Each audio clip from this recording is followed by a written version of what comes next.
This program features live coverage of an African safari and may include animal kills and carcasses. Viewer discretion is advised.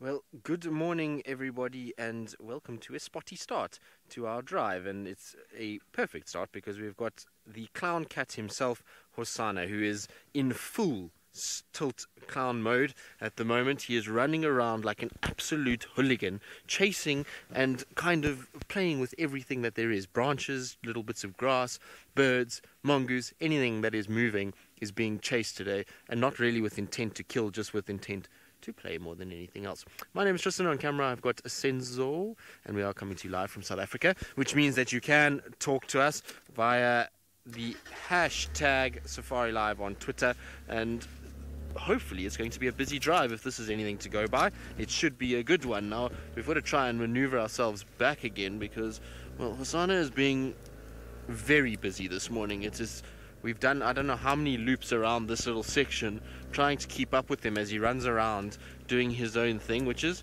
quite fine. It's quite entertaining to watch him running around like a hooligan, but it's not easy on the Land Rovers and certainly not easy on my stress levels, because it gets to a point where you kind of can't find him, and then you drive around in circles 3-4 times and you think to yourself, oh, no, come on, there's no ways we can be stuck on this bank, and this is a tiny little bank that we're on. The problem is that there's a massive branch that's here, so just trying to get around that, which will be not that easy. Right, while I try and get over this little stump and out of this thicket, let's send you back across to Steve. Good morning everybody, how are we doing on this beautiful Monday morning we come to you live from Djuma in South Africa. My name is Steve Falconrich. I'm joined on camera by Fergus, and we are out in the African dawn, and I believe Tristan is with the little chief trying to get a better position. We heard leopards calling for some time. We've been out with the drone trying to find some of these cats, and then one started calling off towards our right hand side. So we're going to be coming around, see if we can find whoever it was that was calling. Was it Tingana shouting?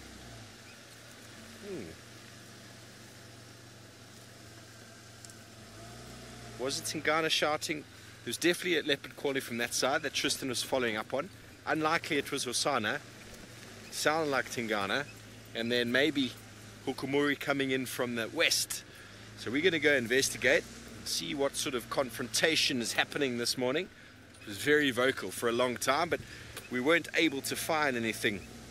That is the way it works. Sometimes these calls go a little bit further than you think.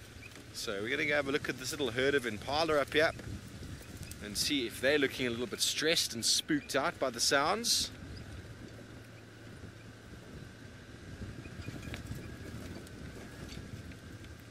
Here they are. They're looking very, very relaxed.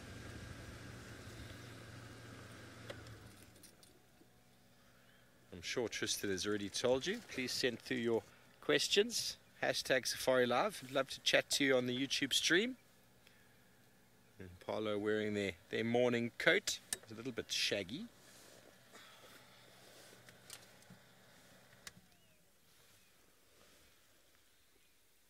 Looking very relaxed, as I said.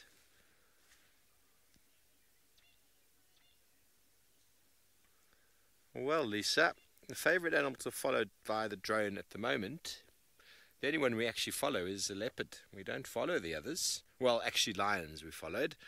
I think that one morning or evening when Seb and I got the Umkuhuma Pride hunting wildebeest on quarantine and around our vehicle was quite a special occasion, to be honest.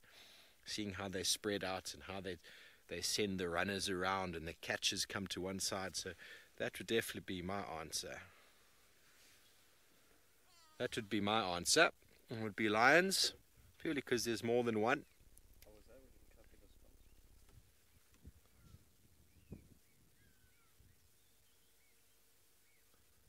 These impala are looking super relaxed. Okay, well, we're going to continue on, see if we can find that other male leopard that was calling, and in the meantime, let's go over to Tristan and the little chief. Well, good luck, Steve. There was another male calling incessantly this morning, so hopefully Steve will be able to find what he's looking for. But Hosana is on a little sniffing mission now. He's got his nose to the ground. He's obviously picked up something that he likes to smell. Maybe it's another leopard that he's busy sniffing out. You can see he's smelling all the branches and the grass, and he's looking up in all the trees. So I wonder if he thinks maybe another leopard is around, or what his kind of thought process is. I'm not quite sure. But generally when you see leopards doing this, it's normally if they've sniffed another individual. And a tree like that is the perfect scent marking tree for any leopard. And we smelt a bit of a popcorn smell when we drove down here just now. And so I wonder if maybe one of the other leopards hasn't been in this area scent marking and just laying down some sort of chemical signature that Hosana is very, very intrigued by. You can see that little nose is busy. Janine, you asking who at Wild Earth gave Hosana catnip? I don't know, but whoever it was a genius maneuver, because it's been quite nice to have him around as much as we have. And, well, whoever gave him the amount of energy that he's got is also done very well, because he really is a busy cat. He doesn't really sit still for very long periods. I had to laugh at him this morning, so we drove around. We're trying to find this male leopard that was calling, which was on the kind of same area that he was in, and then went a little bit further to the south. But he was lying in the road when we came around the corner, and he was stalking a duiker that was about 10 meters from him. And all of a sudden, it's as though he got bored. He literally just stopped stalking the duiker and stood up and just walked straight at it, as if to say, but let's be friends rather than let me kill you. And the duiker, of course, jumped out of its skin and ran at about 4 million miles an hour away, alarm calling, and he looked there very forlorn as to why the duiker did not want to be his friend and did not want to play around with him. And so it was quite funny, actually, to watch. And then since then, like I say, he's chased pretty much everything else that has moved in front of him, but not in a menacing, hunting kind of way, just in a playful nature where he just bounds towards them with these big paws and this awkward gait, and then everything just obviously leaves and doesn't want anything to do with him, which leaves him a bit bewildered by it all. I suppose you can't play with the same things that you hunt. It's definitely not going to work very well. But whatever smell is here, he is very intrigued by it. Interestingly, he's not actually phlegm grimacing. So he's kind of looking around as though there should be a carcass in one of these trees. I wonder if he hasn't picked up some sort of smell of something that's dead, and that's why he's just sniffing about. So Lisa, I'm pretty sure that he would know the difference between Tinganas and Tandis and Tlalambas and all those scents that he's come across quite regularly over the past few weeks. And he knows that those are safe scent marks, that he doesn't have to worry about it. Hosana, are you going to walk right past Senzo? Are you going to come say good morning to Senzo? Yes, there we go. You can see he's going to go around the back of the car because that's where he feels like walking this morning, which is quite fine with us. We'll just watch him kind of ghost past us. I'm not really sure which way he's going to go from here. It probably just heads further south down the Mulwati. This is the direction, as far as I understand it, that he came from yesterday. So he doesn't look like he's got a massively full belly, which means that there's not a kill somewhere in here, unless, of course, he just didn't feel like eating last night and decided he'd go spend it at the pan. But given that he's been hunting at the pan and moving around quite a bit, and that since this last night, and trying to kind of find food, I think he doesn't have a kill as much as I thought yesterday. I thought maybe yesterday when he came to the pan that there was a kill somewhere behind here, but it doesn't seem that way, given that his tummy is not round. He's actually the skinniest I've seen Hosana since he's been here. He's been quite fat since he's been here, and that bottomless pit of a tummy just seems to always be full. Right, let's try and see if we can get round, because he's going to disappear from our view shortly. So we're going to just try and get into the drainage here. I see that there is tracks for a car, so it should be a little route through here. Oh, come on, Wendy, don't be like this.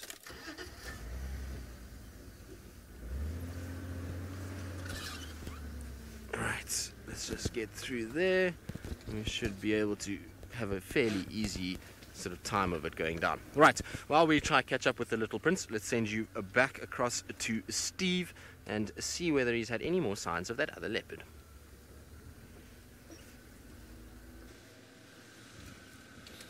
Well, we haven't had any signs ourselves, but Aubrey, who's with Tristan there, heard some alarm calls from this side. So we're going to turn around and come back, see if we can hear. He heard some impala alarming. I hope it was alarms and not the rutting sounds that come forward. We've heard them on quarantine this morning. Important to just switch off every now and again, have a little listen. Often these animals, as you know, will follow their leopard, shout at them as they go. This impala, where are you looking? This one's looking very deliberately in this direction. Bobby, no, I don't get bored driving around. Obviously, if we never found any animals, then it would start getting boring. We'd have to rethink our strategy. But we find animals, and we find different things all the time. See, these impala are staring in this direction. Maybe they can hear the alarm calls. They're not the ones shouting.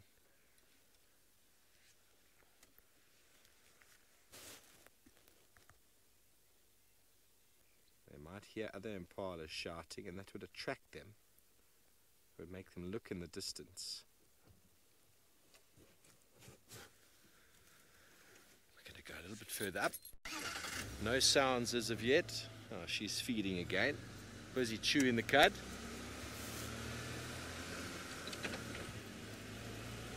Animals are very helpful out here with regards to finding animals, and sometimes to get a better view of them, it's nice to look at them in the sunshine.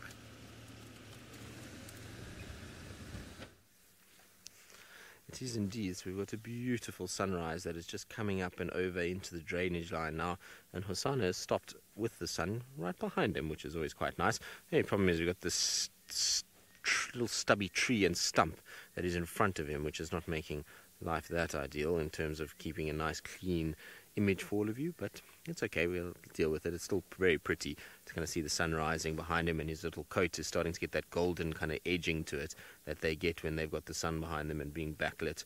It's very, very cool to see. So nice to see our little boy is kind of growing up and becoming this very seriously good looking fella, and he's going to be a big boy, I suppose, when he's a little bit older. He's got a little growing to do. It's interesting, after spending the day with Tingana yesterday, who didn't do much at all and was not exactly that active, you kind of can see, though, that he's got a lot of growing to do, Hosanna, before he'll even compete with Tingana. But somehow he's managed to worm his way into Tingana's heart, that he doesn't have to worry too much about staying in this area, and he's found himself a nice little place to kind of call home in the form of the Mulwati's drainage line that runs south from the dam, which is good.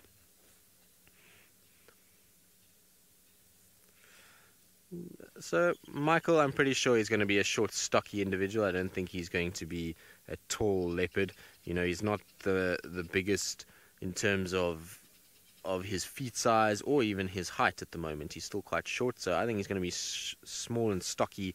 Well, not small, but short and stocky, and then he's going to become kind of much like Hukumuri in a way. I think maybe a little bit bigger than Hukumuri, though, height-wise. It'll be interesting. What's also interesting, he's now just changed direction completely and is going back the way we just came, which is not ideal, because where we are is going to be very difficult to turn around. So we're going to try and get back to where he's going. I'm not quite sure what he's up to. Maybe he's spotted something. You can hear the squirrels are not impressed with Hosanna's presence.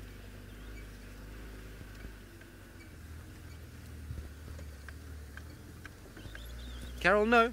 So males will phlegm and grimace at females, other males, any different scent that they come across of a leopard. They don't just do it for other males. It would be a bit of a strange situation if they did that, because if it was a female and she was in heat and they're not phlegm and grimacing, then they're not picking up and working out exactly what she is and whether or not she's in heat, and so it wouldn't be a great strategy when it comes to mating. So they need to be able to analyze female scent as well and make sure that they are picking up what the females are doing as well as the males. So you definitely find that their phlegm and grimace is for both male and female. In fact, any leopard really that they smell, even if Tingana comes and he finds where Hosanna has gone to the loo, he'll phlegm and grimace just to check who Hosanna is, make sure that this is not an intruding male that he needs to worry about. Tingana will definitely recognize his son and will know that Hosanna is in this area. I mean, he's been here so much lately that we know that Tingana will definitely have worked out who exactly the scent is. No, Hosanna, come on now. Every time we get to a point where he's in a gap, he just moves off and goes into a thicket again. So we're just having the worst luck with trying to position ourselves in the right places. He was perfectly sitting in the open, and now he's decided he's going to go into, well, probably one of the worst thickets that we have here, which is really not very pleasant at all. Hosanna, you're being a handful this morning, but a good handful. Right, let's try and think about where we're going to go from here, because this is really not going to be easy at all. Now, Amber, what does he do with Kalamba, and how is his reaction with Kalamba? Don't know. Never seen him with Kalamba, I'm afraid. So I don't really know what his reaction to her is. I know that there has been one sighting where Kalamba was feeding on the carcass that Hosanna had managed to bring down. But that's the only kind of time we know of them being in the same area. I mean, I know Ralph says he saw them playing together, but I'm not quite sure how that kind of worked, because when we went to that sighting, there was no sign of the other leopards. It was just Hosanna sitting there sleeping. So, but I mean, who knows? Who knows what his reaction is to her? I'm pretty sure they bumped into each other outside of our views, and given that Thandi is not being overly aggressive towards Hosanna, it seems as though he's not too aggressive towards Kalamba, and everything seems to be okay, which is good news. So, you know, it's not panic stations yet. I still think it's not comfortable for Thandi. I'm pretty sure she doesn't really enjoy the fact that there's this young male roaming around in this area and kind of hanging around her cub. That's not going to be ideal for her in any situation. So she's probably not that comfortable with it, but accepts it, given that Hosanna is already about the same size, if not bigger than she is already, and certainly bulkier. And so tangling with any male leopard, even a young one like this, is risky for Thandi, and so that's why she'll probably try and just use a lot of growling, a lot of hissing to try and push him away rather than to actually try and physically fight with him. Okay, well, let's figure this out now. Again, it's a thicket, a wall that he's gone into, so I'm going to try and get around and see what I can find and see if there is any sign of him on the other side. It's really not going to be easy. From where he is now is almost impossible to follow him, so I'm not sure how we're going to get this right, but we will try. We shall persevere. We're not too far from the road, so hopefully he'll pop out at Giraffe Dip onto the road and then maybe head towards Gari Cutline and hang around there. That would be much easier, except if he goes down into the drainage on Gari Cutline, then we're going to have a bit of a struggle to keep up with him. But let's try and see. By the looks of things, he's already crossed past this car and is still moving towards the road. I don't think we're going to be able to follow him much longer, which is a bit of a shame. If he carries on in a certain direction here, it's going to be impossible. But let's just try get around and see what we can find. I'm surprised he's heading in this direction. Most of the time he heads down the Mulwati, he just goes straight south. Could have picked up that there's impalas here, and maybe he's just trying to use the sun, so get around onto the sun side and hunt them just off on our left-hand sort of area. But I don't think so. I think he's just sniffing about and looking for any sign. There he is. I've got him quite far back. It's going to be a very difficult view for now. Can you see him there, Senzo? Forward, there we go. Okay, so Senzo can hopefully get a view of him with the camera, but he is kind of deep into this thicket, a little bit further away from us. You might just see some spots. He was somewhere there. There he is moving, so you can just see him through the thicket. Amazing how their spots camouflage and how well it works to be able to blend in with their environment and not be seen. And if you drove past here now, it would be very, very difficult to spot that leopard. Only reason you'd pick him up is, from my view, is that there's a little bit of movement behind those trees. Right, now while I try and figure out where he's going to go from here, let's send you across to James R.A. Henry, who is gazing upon the sunrise from the comfort of a tent on a camera called The Nest. I think we're live. Good, we are live. Good morning, everybody. It's marvellous to have you here with us at the Nest Cam. You can see there a blacksmith lapwing. I am talking to you discombobulated from the tent as I watch the same picture that you are watching. It's a glorious day out here after a fairly blustery afternoon yesterday. We have a magnificent late winter's morning. And here, of course, spring starts fairly early in the Lowveld, and we're expecting a fairly hot week. It's beautifully still as well. So perfect conditions for biding your time at a waterhole like this and seeing what comes down to drink as the dry season progresses. The only thing that's come down so far, of course, is that blacksmith lapwing, which is about 2 pixels big in the far right-hand side of the picture. So that's what's going on here. Possibly the odd terrapin will pitch up. Possibly the odd impala and nyala will come down. No, Jill, you haven't seen Sydney lately. Sydney went on leave, was not yesterday morning, the morning before that. He went on leave on Saturday morning. And so he'll be back in 2 weeks' time. So for those of you who worried about old Sidders, Sidders is fine. He's just back in Venda, which is in the very northern parts of the country. Oh my goodness, stop press. There seems to be an oxpecker there. I think that is a red-billed oxpecker. Lapwing coming up now, sneaking up on him, scandalized that this water should be so sullied by a non-shore eater. An attack just took place, you saw there. The blacksmith lapwing 1, the oxpecker 0. Blacksmith lapwing just checking for a few invertebrates there before perhaps pushing home an attack. That's it, peck, peck, peck, peck, sneaking around behind the side. Oh, we go, and the oxpecker's gone. It's 2-0 to the blacksmith lapwing. Sneaky little thing, the oxpecker, come into the right-hand side there. Will he manage to get a drink, or will the lapwing chase him away? These are the questions we must ponder and ask ourselves. Here comes the oxpecker now. Lapsmith has turned his back. Good grief, and on that utterly exciting note, we see the oxpecker succeeding to have a drink. Let's go back across to Stivovor. Yeah. Well, we are still following up on those alarm calls. We've heard a few different ones. We moved into the area, and then we heard alarm calls from further away, and then we're thinking that that was potentially where Hosanna was. We went into that area and we could hear Tristan's vehicle, so I'm pretty sure that that is where Hosanna is. And we've come back to where we originally heard the alarm calls, and what we have found is a very relaxed squirrel. Enjoying the morning sunshine. A couple of squirrels. Also quite happy that the sun has risen. Hello, Blake. Well, I'm not going to be here this afternoon or in the morning, so I have got some plans, but you're going to have to wait and see for tomorrow afternoon. It'll be traditional Tuesday again. It will be tomorrow afternoon for sure. I've got a couple of specimens I've been thinking about doing, and potentially might even be doing the tree that the squirrel is in at the moment, which is the knobthorn. I haven't quite decided, to be honest. He's quite enjoying the sunshine though, isn't he?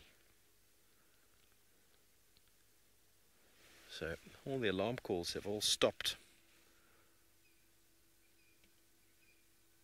We're going to keep going. As the sun warms us up, I'm sure it's going to get to that stage where whatever cats were moving around are going to slowly start finding a bit of rest. Somewhere to keep themselves nice and cool. Because it feels like it's going to be a rather warm day, doesn't it, Ferg? Clear skies. Beautiful morning.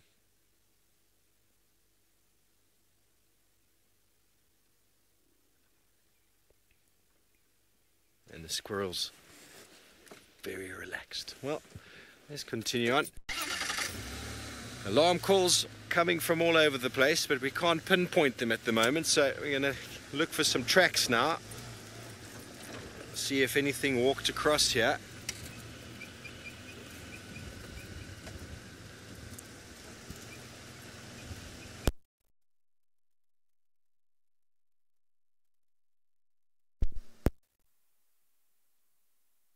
Road, in fact, for our leopard activity, and hence the name Ingwe Alley, which is Leopard Road.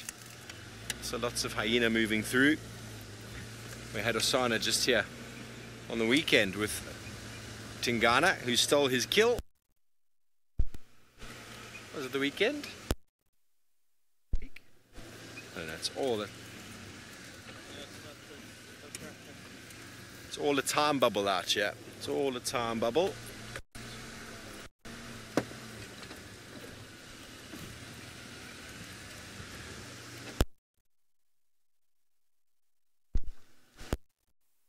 For tracks and listening as we go to see any of these animals, and in the meantime let's go all the way up to the Masai Mara and Brent Leo Smith.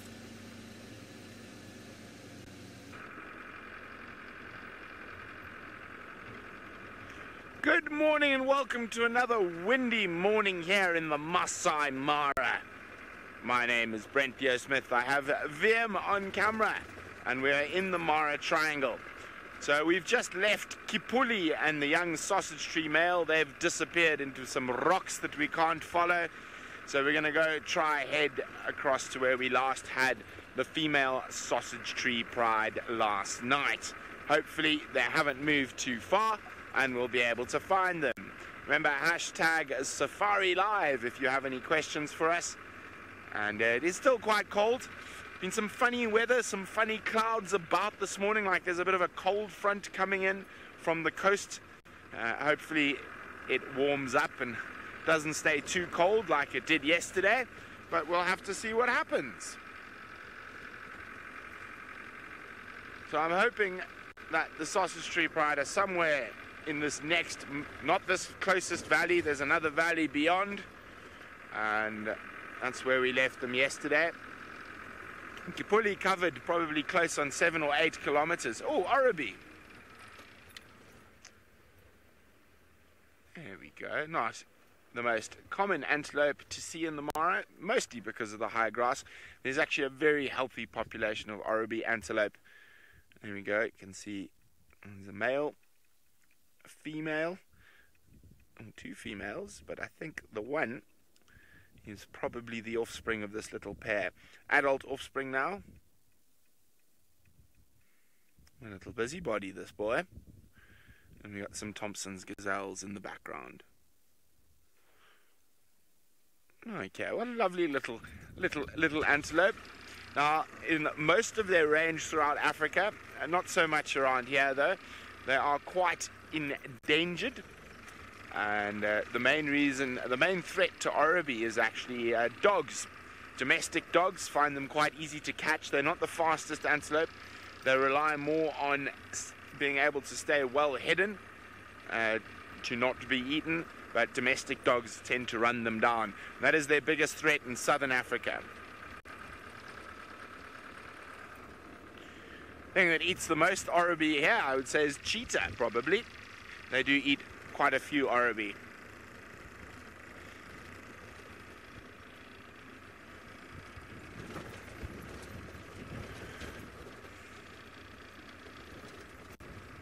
Okay, so as most of you know, I've been following lions for the last couple of months. So unfortunately, James, I actually don't have any updates on any of the cheetah over the last while. I've been solely focused on looking for the sausage tree pride and Kipuli and the 2 boys.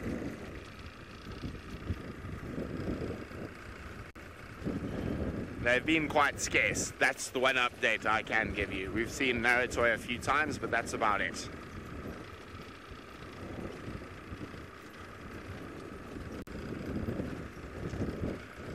Okie dokes. Where, oh where could the sausage girls be?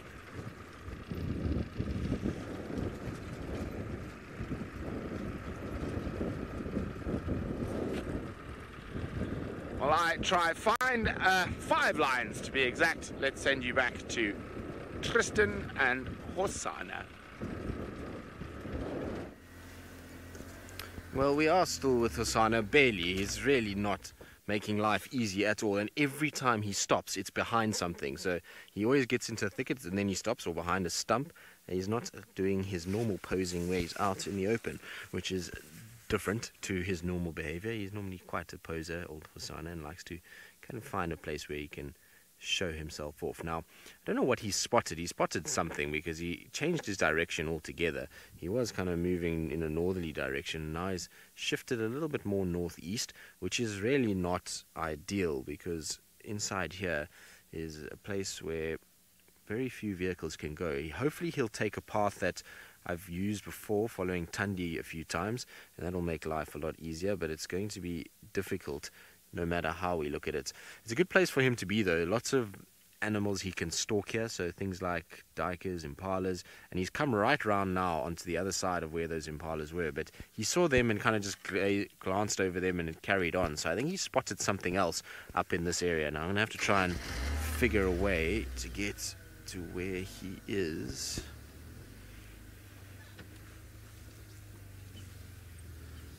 Windy, it depends. I mean, it's still, some animals take a while to get used to it. If you look at the likes of Tingana, when he arrived, he was absolutely petrified of cars, didn't want anything to do with them. So it depends on the individuals. Some individuals are born into it and they just don't mind at all from day one. Others, not so much, and they kind of get a little bit flustered and don't like it at all.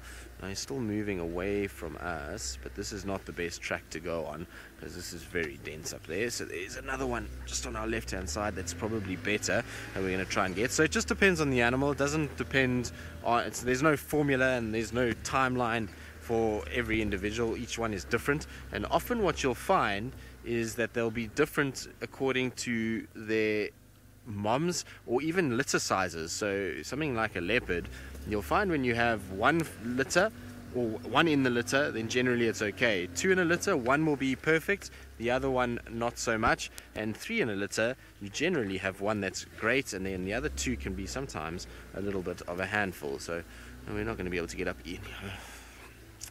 This is seriously not the place that I wanted Hosanna to go. It's really difficult to get around here, as you can see. So we're going to try and get back around. I don't think we're going to keep up with him for much longer, unfortunately.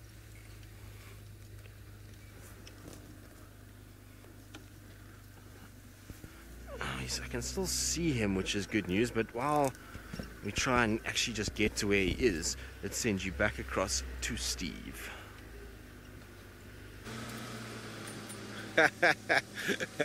Well, we had some feathered friends for a moment, and of course, as soon as we tried to frame them up, they decided we're going to fly out of here. Enjoying moving through the open sort of section here.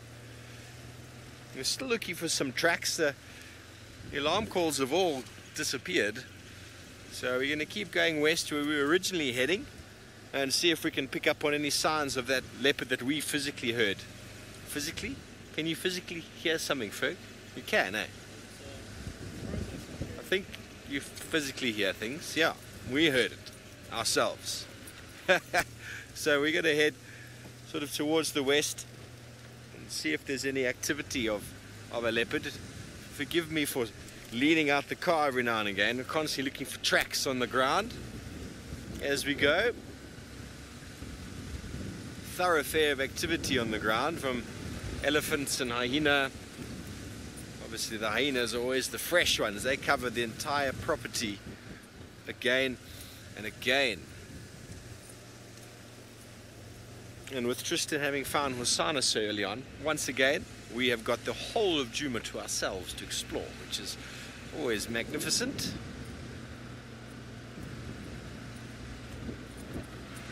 Okay, well, it seems like the Nest Cam is having some more action. Let's go over to James. It's on fire. Yes, the Nest Cam is on fire this morning, everybody. You can see everybody is now covered in golden light as the sun shines down upon a mixed herd of impala and nyala. Inside of that, and then a whole group of females drinking some water. Oh dear, a little bit of a buffer there, don't worry about that. And then also we've got some nyala females who've tucked into this herd, knowing that the chances of them being killed are that much smaller when they're in amongst, well, most of the predators' favourite food, really. And there's some oxpeckers, there's a fork-tailed drongo behind there. Buffalo Photo, I don't know the answer to that question. We can ask the final control to tell us, is there a Nest Cam website for this view? There is. You can go to Nest Cam. No, come on, let's have the website. It must be nestcam.com or something like that, is it? We'll get you the URL now, and then you can go across to watch this all day long. Now, we have 3 Nest Cams here, but they're not all live at the same time because we can only put one on the screen at a time. So there are 3 angles here. This one, 180 degrees, and then one that looks off towards the south. So depending on what is there, we can, well, have a look and see. We can't look at all of them at the same time. Our blacksmith lapwing's still in the far right-hand side. You can see having his drink there. This is a very peaceful scene, and, you know, it's a good time for these animals to come down and have a drink. They are still very nervy, but with light like this, it's a very small chance of them being eaten. Well, Carol, they're all lookout for predators. If you watch them carefully, you'll see they're all constantly drinking and then heads up. There's always somebody looking around. So I don't think there's any sort of assignation for a particular sentry, but they're all drinking a little bit, looking up all the time, and the slightest noise will startle them. So they live a fairly stressful life, do the impala. Their adrenal glands working very hard, pumping epinephrine through their bodies to help them cope with the stress. All right, you can find the Nest Cam link on wildearth.tv. So you go to wildearth.tv and you'll find a link there for the Nest Cam. And there you will be able to watch what we're watching here. It's tremendously peaceful watching a little waterhole like this during the day. Here comes a male nyala. And even if there isn't something like these antelope coming down to drink, I just find the birds that flitter down and then flitter away, or the odd insect or the terrapins floating by, tremendously peaceful to watch. So if you're having a stressful time at the office, very nice to have this on in the background. And it's got sound too, of course, so you can hear it going.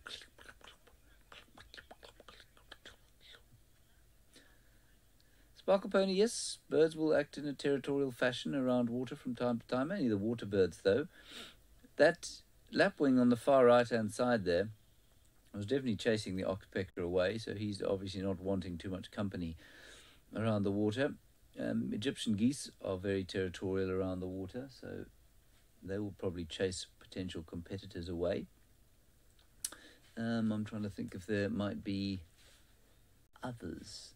Yeah, you know, I think the drier it gets, the more likely animals will be to fight over water. Certainly when we watched, that was a lovely flyby there from the blacksmith lapwing. Certainly when we watched this waterhole during the drought of a few years ago, it was astounding to watch the fights, or the less than the diminution of congeniality between the species.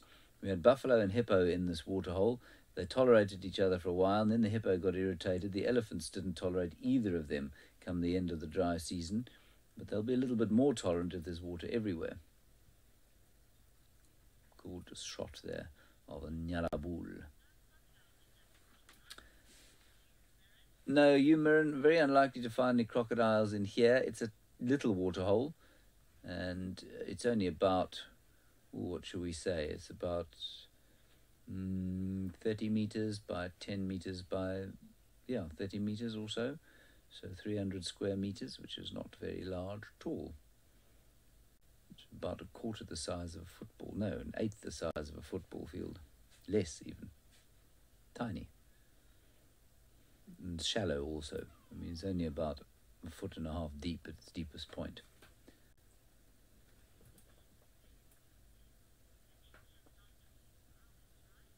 Yes, indeed, Yvette Pompey, the Nest Cam is on 24 hours a day.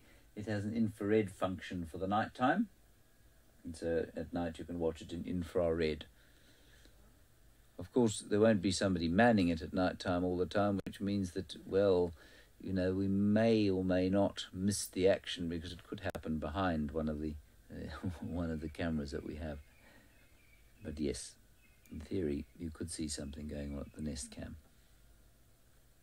Ooh, a starling we've got there in front of the Nyala.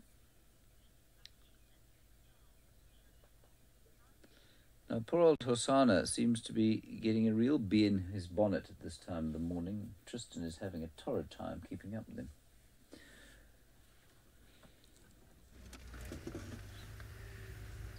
Well, we are having a horrid time, except for now. Finally, it looks like we're going to get him. No, he's not going to stand still. We're going to still have one branch. Oh, there we go. He's going to come right past us, which is quite nice in the beautiful sunlight. But he does have a bee in his bonnet, and he's just doing his own thing all together this morning. He's up and down and round in different directions and really doesn't actually know where he's going. Unfortunately for us, I'm pretty sure that this is the end of the line. We can't follow much more than where we are now. It's going to be exceedingly difficult to keep up with him. And hopefully he turns, if he can turn more east, it'll be okay. But if he continues on the path that he's on right now, the chances of us being able to get through here is almost zero. We're going to try and see if we can just get a little gap roughly where he's heading, because he has turned a bit more east, and I'll try and see if I can get there, but it's going to be less than ideal. And he keeps doing this to us every time we go live. We have him the whole time we're not live, but he seems to just every time we go live to outfox us, and we can't see him anymore. Now, Catherine, you're asking about Hosanna and his scent marking. It's difficult to say what he's actually up to with his scent mark at the moment. He does have the ability to scent mark, and it seems like he is at times. And not that there's much urine coming out every time he lifts his tail and kind of tries to mark in the way that an adult leopard would do, but it does seem like he has got the ability to at least mark a little bit. Of course, there would be a torchwood right in the way of where I need to go, and torchwood is not something you want to drive over, nor is it a plant you should drive over. So I'm trying to avoid that. We're going to have to do a long loop around. Luckily, Hosanna seems to be sticking to a path there, which is good news. But he does have the ability to scent mark. He will be able to. It's just he doesn't do it much at the moment, and the reason is that he's not dominant yet. But as he's going older, so testosterone is kicking in more and more and more, and it's meaning that he eventually will have the instinct to start doing it. And we can already see that he's trying it and trying to get into the groove of scent marking, but it's not quite honed just yet. I can still see him in the distance, but as I was saying to you, you can see unless he goes east, we've almost got no chance of getting to where he is. Although I think I found a gap here. I think I've ripped my jacket about 4 times today, which is delightful. Soon I'm going to just be gaffer tape on this jacket because everything keeps ripping it, and I've got, I think, about 4 or 5 patchworks now of gaffer tape on top of my jacket, trying to just keep all my feathers in. I look like a francolin that's being plucked by a predator. Hosanna is way ahead of us at the moment. I'm just trying to get up to... Exactly, I'm going to soon be more duct tape than I am going to be a jacket, which, oh well, is one of those things. I'll have to just try and get another one at some point. This one is definitely... No, Hosanna, really?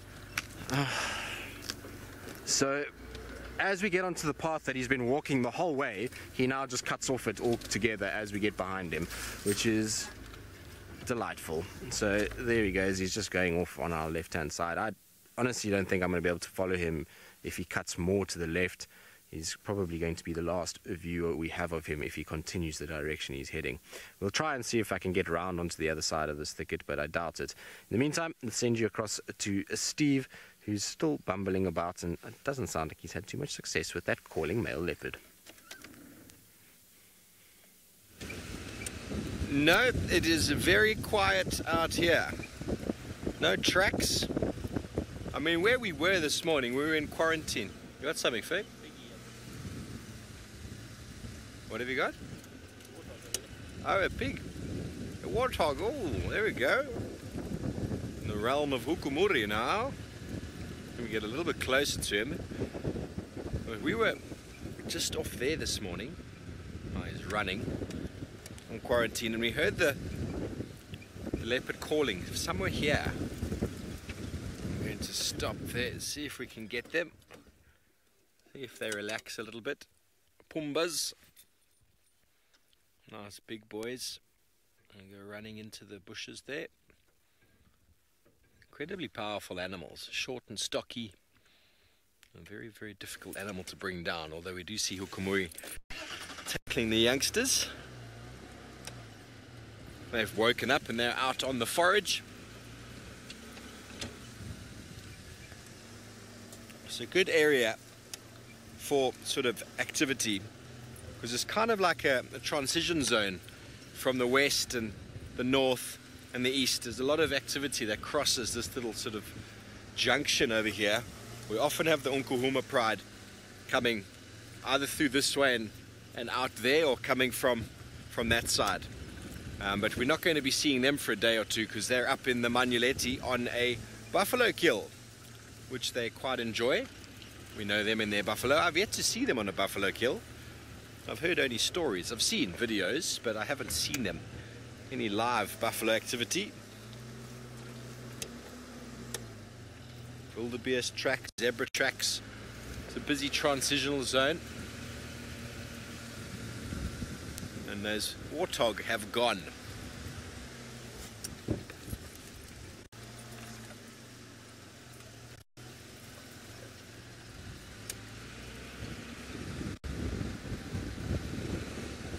Tony Tuto's, well, South Africa's slowly getting there.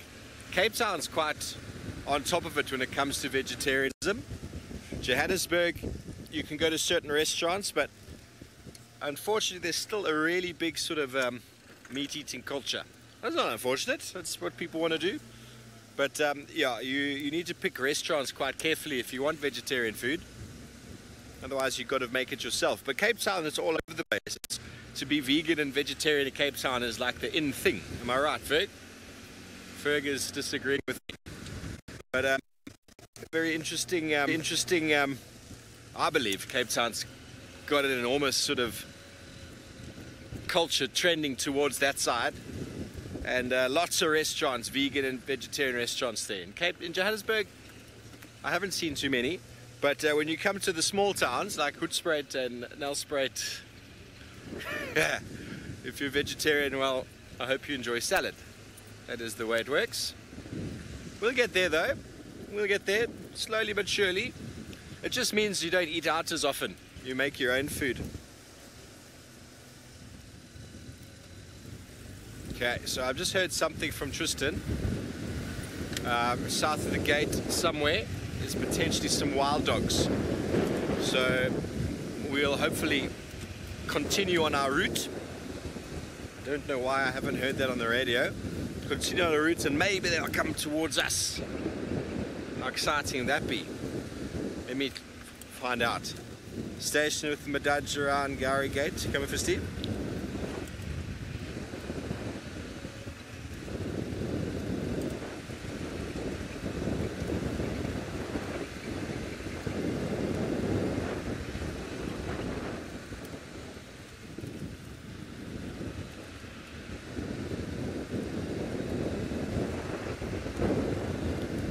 Thanks so much, Orbs. I'm on Impala Road area. I'll get on to Triple M. Okay, so they're coming from Simbambila side, sort of this way. One of the rangers or guides on the other side there in Simbambila is with them. They'll let us know if they're coming. So that is kind of that area there. It's possible. I just said wild dogs about 5 minutes ago. I saw a track and I was like, is that a wild dog? But it wasn't. It was a hyena. Lots of hyena tracks, they are everywhere. Wild dogs, when they move, their feet go in a parallel line, like leopards do, whereas hyena have this sort of crossover pattern. And the track is also more dog-like for the dog, obviously, even though the hyena track is very dog-like. It's got that weird angle at the back. I can show you shortly. Just get onto this main road and see what's happening with the wild dogs. No doubt we will hear something about it shortly. and it always tends to cause a bit of a traffic jam.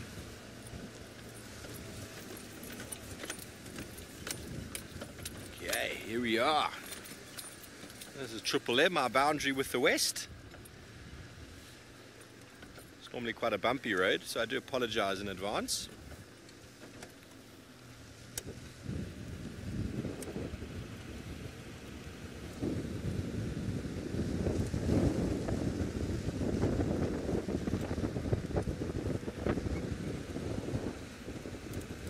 Very relaxed looking impala there. No wild dogs right here. Anyway, we're going to continue on, see if we can hear anything about these dogs and see if we can hopefully find them for you.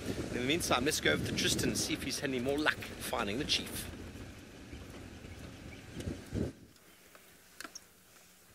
Well, I mean, we are lucky in that we're spending our morning with the leopard, but he is making life a little difficult. He's now decided to sit on possibly the worst termite mound ever when it comes to being able to see him. I don't know if you can spot him on the mound there. He was on the mound. I can't see him now. Has he moved? Oh, at the corner there he is. Yes, now I can see him again. Not very easy to see him at all.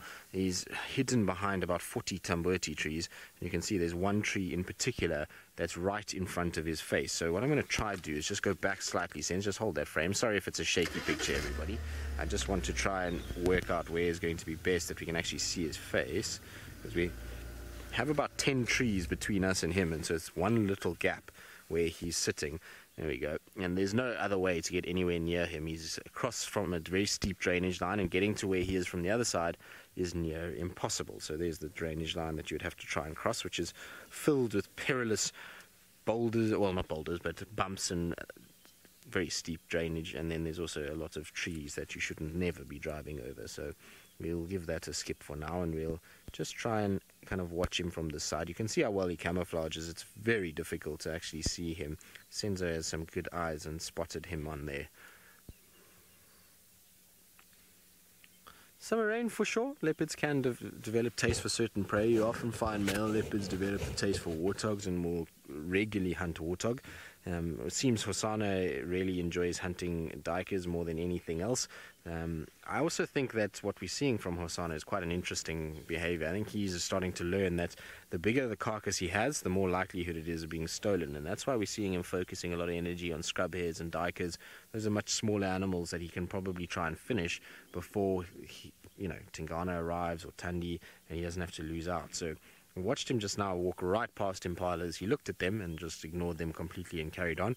But any time a duiker moves or a scrub hare, he's got interest and focus in his eyes. So it just depends on which animal, and I'm pretty sure that he's going for smaller animals in the hope that he doesn't have to then, what has he found there? Share it with any of his family members. Now he's going to go off the mound on that side, which is okay. The way that if he walks that way, it's all right for us.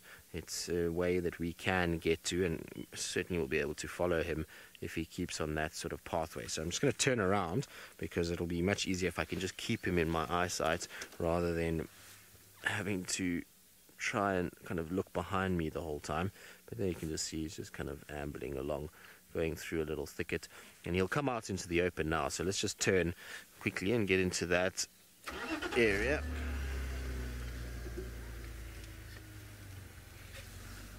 Vegas cat mother, stepbrother, stepsisters, if they breed, it does happen. Nothing really major is going to be a problem. It takes a few generations of inbreeding before you start to see any sort of bad developments or any nonsense starting to take place. It's generally when it'll take, as far as they say, 3 or 4 inbreeding sessions before they would be able to really show any signs of a degrading DNA, if you want to call it that.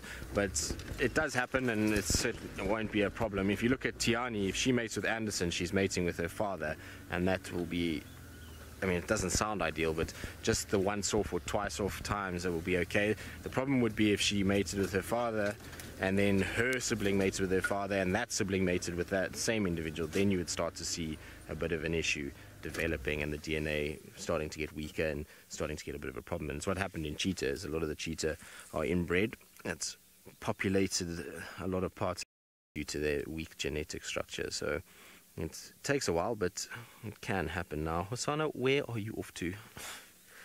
I'm cringing at the fact that he's looking down into an area that I know we will not be able to go.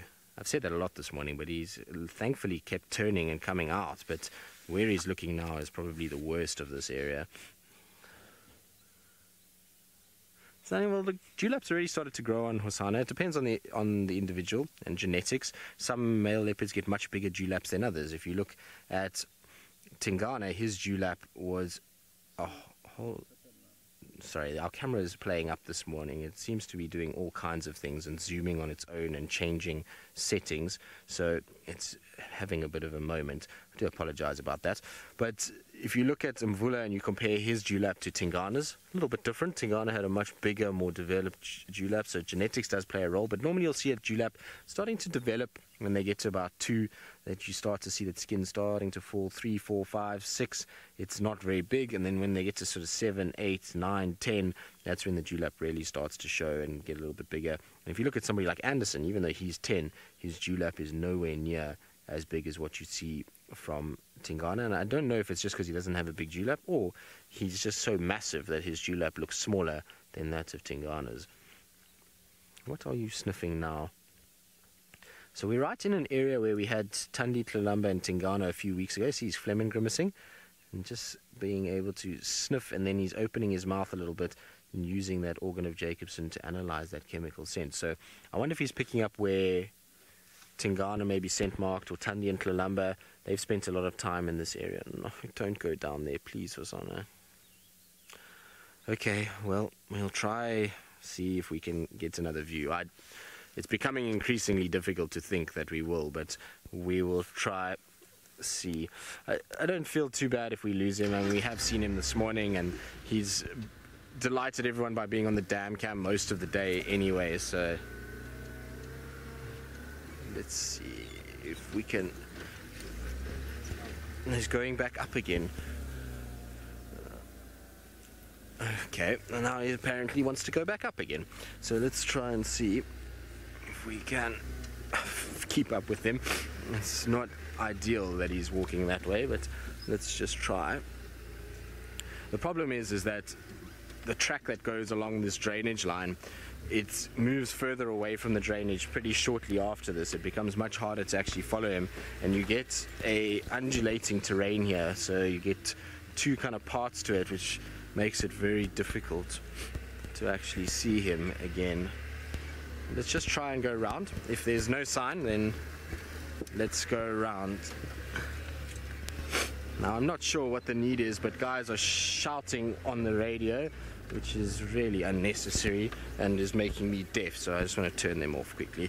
And while I try and not go deaf through various members of the public shouting, let's send you back across to James, who's enjoying his morning on the Nest Cam, it sounds, as he's got something else to show all of you.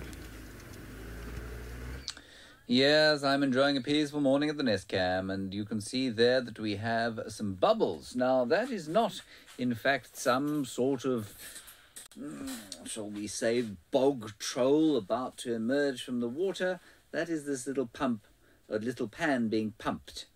And so water is pumped into this pan. It is not a natural pan. It is a depression dug by human hand and then pumped. And that is obviously so that the guests at Vuyatela Camp can enjoy a few sights of animals while they're sitting on the deck, and so that we too can enjoy some animals coming down to drink during the dry season. Now, I'm told that we have a few questions about the Nest Cam, and so I stand by in order to answer those questions. Oh, Chris, what a sadness you have now brought up in my heart. You say, has Ronald been repaired? For those of you who don't know, Ronald the Rover is a robot with wheels or tracks like a tank and a little camera on the front, and he used to sneak up to animals and get a mongoose eye view of them. But Chris, I'm afraid Ronald has been retired more or less permanently. And the reason for that was that we were slowly discovering that it was impossible to view animals without them reacting to him in a way that just wasn't particularly ethical. So we quite enjoyed when the elephants kicked him over from time to time, or the buffalo snorted on him. But when lions picked him up and tore his wheels off, and then Hosanna did the same thing, we realized that they weren't actually becoming habituated to the extent that they were just going about their business when he was around. They were reacting to him, and that really wasn't what we wanted. It was very entertaining, it made for good TV, but it's not what we're after. We're after a non-invasive observation of the wilderness, and Ronald wasn't achieving that for us. I'm not sure that he'll be retired forever, but certainly with young cats he's hopeless. We got some amazing views of adult cats, of Tingana feeding very close by. There's our blacksmith lapwing, he's back there. And we got some amazing views of lioness feeding, and without them reacting in the slightest. Hyenas a little bit as well, but the elephants would kick him over, and the buffalo got a fright from him sometimes, and young cats would play with him, and that was hopeless. That's really not what we were after. And there were a lot of you that sent through those images, for example, of the wild dog cam. Obviously you can make a much more sophisticated robot than the one we use, and they put these wild dog cam, I think they probably did a hyena as well, and they stuck it into the den site, or walked it up to the den, and it was a robot basically disguised as a wild dog with a camera in one eye. And it's very captivating to watch how animals react to this creature, and if you can make them react to the creature and then not react at all, well, then that's fine. But you don't really want, I don't think, and certainly this is our philosophy, you don't want the animals interacting with your observational tools. So that's why Ronald is no longer with us, I'm afraid. He sits in the tech room looking morbid. Sarah, if it was filtered, the filter wouldn't be working very well. No, the water here is not filtered at all. It comes out of a borehole, or what you, I think, in the States would call a well, and it's pumped down here. And it's the same water that we get in the lodge, actually. Some people with very stern constitutions can drink it straight, but we filter it to drink it, and sometimes we actually buy water. It's quite salty. A lot of calcium in it. Well, not calcium, I'm not sure actually. Guide Monkey, if that is a gassy terrapin making those bubbles, rest assured that you want to stay out of the way of that terrapin. He's probably at least 5 feet long, and they are carnivorous, of course, so it'd be as dangerous as a crocodile. But it's a good point. When I initially saw it, I thought, goodness gracious, there's a gassy terrapin, but then I realized it wasn't. Right, so not much else going on here at the nest cam. A bit of nice green grass. No, Samson, the nest cam is not operated by any zoomies, and that's because, of course, it's not mobile, so it doesn't move. It's a completely static camera, and so no zoomies are required for this. We watch it from time to time. We flick between the feeds, and we'll just see what happens over the next few months. It'll be with us until the end of October, I think. No, end of September, and maybe longer, depending on what we get between then and now. At least we can be very grateful for the consistency of our lapwing. Oh, and there's a dove. Now, I believe that Steve is looking for some wild hounds.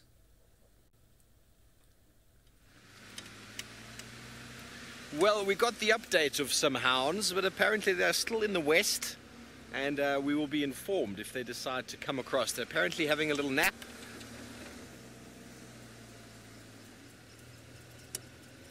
Close to, well, in the Simbambili area, which is over there. We're right next to the gate now.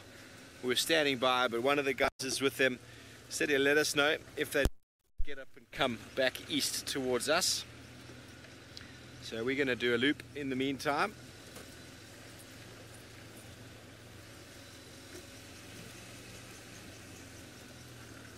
Sarah, I'm not sure about if they can be domesticated. I know that they get habituated, very similar to cheetah. They're quite a docile predator when it comes to man. I mean, even the wild dogs out here, if they see you on foot, they get quite chilled, but I don't think you'd ever be able to get too close to them and feed them like a normal dog. I'm not 100% sure though, but I think they're too wild for that. But I mean, James is very, very sort of in the know when it comes to wild dogs. He might know better than me, but I have the feeling that they're a little bit too wild to be habituated to the point of domestication. Habituated, yes, but domesticated, I don't think so.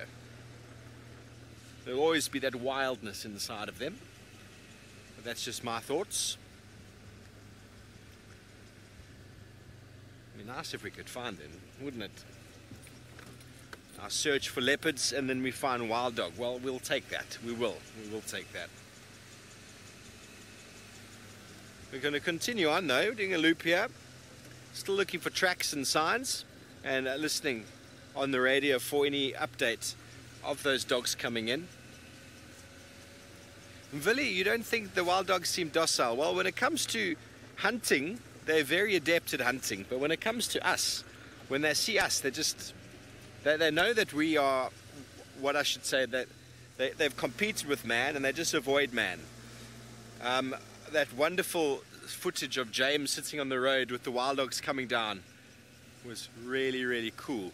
And the dogs will just kind of look at you and just move off. So when docile, they're not aggressive to man. They don't show any sign of sort of negative behavior. They don't come and try and compete with us. They see us, they'll just move off. They never show any sign of aggression like another predator would do. And I think they're not a very powerful predator when it comes to that. So one-on-one, wild dogs are fine.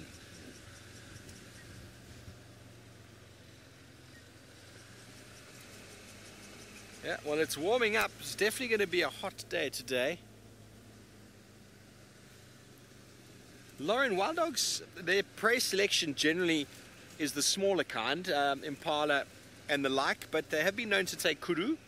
I've never known of them to take buffalo. Buffalo may be a little bit too formidable for them. And any calves of any of the species, potentially eland calves. It's always a zebra calf as well, but you know, the stallion can get quite aggressive. So I haven't seen many kills in my life. I've seen kills of steenbok, scrub hare, obviously the impala that Tingana stole from them. So that seems to be the sort of preferred prey for wild dogs.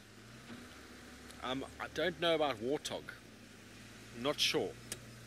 But I think it's quite a wide variety, but it's generally antelope of a medium to sort of a small to medium size, and they just run it into the ground. So if they find it and they chase it, it's pretty much going to be a done deal, unless the animals jump into the watering hole and then get gobbled up by crocodiles. Well, that James has seen twice in a week, which was very, very special.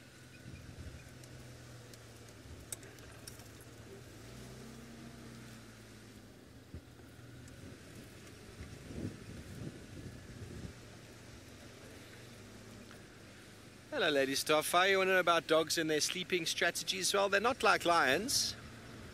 They're not like leopards that seem to sleep all the time. They what we call crepuscular animals, so they're active at dusk at dawn, and they can have quite a long nap during the day, and then also they can, during the night when it's dark, if there's a moonless night, they will lie up and rest, but they're constantly alert. They constantly have their ears up, but they will curl up into balls in the shade of a tree in the day. But I couldn't tell you the hours, but it's far less than the larger carnivores do. They've got a lot of energy.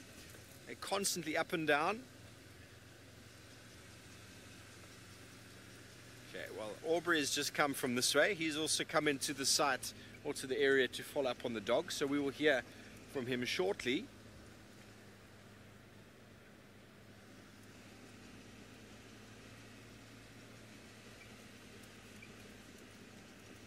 Kel61, for the dogs to see you as a high rank in the pack, they'd have to see them as a dog. They see us as competition, and that's it. They don't see us as any part of their same species. Wild dogs can be quite agnostic towards each other, different species. There'll be all sorts of different display and behavioral changes, and that is a thing that is quite indicative of dogs. Hyenas as well show that sort of submissive display amongst each other. wild dogs will see us, they'll just avoid us. There'll be no sort of display or presenting or calling. They'll just avoid us. Just avoid us like most of the predators do. But the wild dogs know they can outrun and just keep away from everybody. So they just see you, okay, and just make a loop around that way without showing any sort of negative behavior. Leopards will stay close to the ground, lions as well. They don't want to run away, but if you get closer, they invariably will. During the daytime, that is. Nighttime, very different story.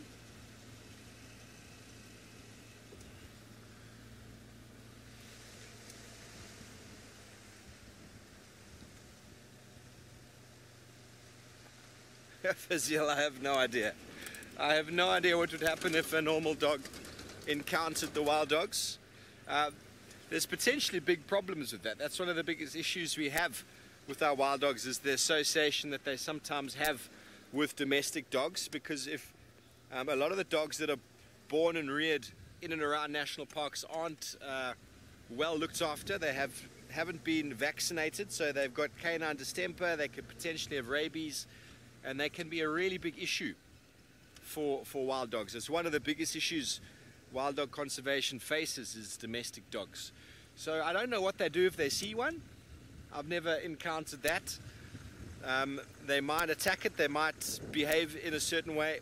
I have absolutely no idea. I'm sorry, I can't answer that for you.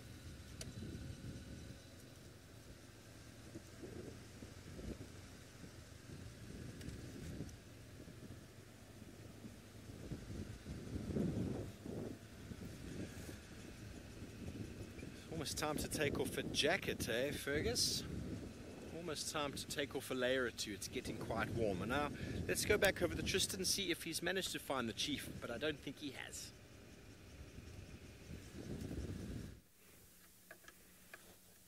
No, unfortunately not. The chief is down in this horrible thicket, but Senzo spotted something else, which is a little golden-breasted bunting that is moving about. And so just as beautiful, and also yellow and with little black markings on it. So I suppose it's a little bit similar to our leopard. Now, we can hear squirrels going crazy, we can hear Franklin's calling, but there's just no way to get to where he is anymore, unfortunately. So what I've done is come on to Gari Cutline, because I thought maybe, just maybe, he might come out through this thicket. We lost him on the other side of that drainage, kind of heading in this rough direction. So we thought we'd just come and sit here and have a little look around, see if we can see anything. And we can hear the squirrels are alarm calling on that side. So he's obviously still moving straight up the drainage line, but and there really is no way to follow up that drainage. There's a massive fallen over tree just to the south of us here that blocks the whole drainage, and so you can't go any further than that point. And from both sides it ends up looking very similar to what we see here, which is hugely eroded sections with lots of tambuti and sensitive trees. And so driving in these areas is not very good. We shouldn't be off-roading too much here, and so that's why we're just trying to stick to the edge of this thicket and see if we can spot him moving about. I don't think he will have laid down just yet. I think he's still just ambling along, doing his thing, much like he's been doing morning. We did see a duck that came running out. He was trying to stalk, an indication of where he roughly is, but there's no real way of getting towards where he's gone. And like I said, we had a good morning with him so far, so part of me is probably let him. At the end of the day, he's been followed so much by us over the past few weeks that I feel like he's deserved a bit of a break and a bit of a time out. So I just want to double check the siddle here and see if he may be about somewhere in this general vicinity. There's a nice big game path that comes up here, so it's always a good path to check, but no sign by the looks of things. Now it sounds like I've got a few gremlins, so I'm going to quickly send you across to Steve. Gremlins, I think I know the block Tristan is in. It is quite a difficult block. Well, good luck there, Trist. Good luck on relocating on the chief. There has still been no further update on the radio that I know of. I was off for a second while I was taking off a couple of layers.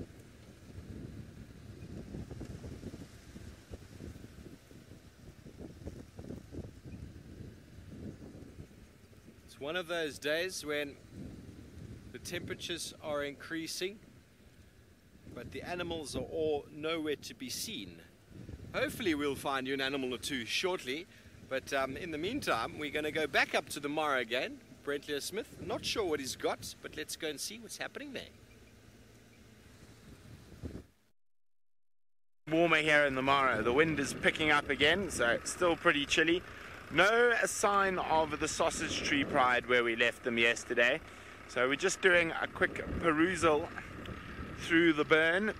Lots of wildebeest and zebra all around us, but no sign of any big cats just yet. Now, it looked like a lot of these wildebeest and zebra were going to make their way to Taylor's territory around the Mara River and maybe start crossing. And unfortunately, for Taylor, that is, they've turned around and a lot of them are now heading back towards the south. So we always suspected the migration might be a bit short this year, but I didn't think it was going to be this short. No, but of course, these wildebeest and zebra are up and down constantly. Oh, my comms are playing up. Can you go again, please?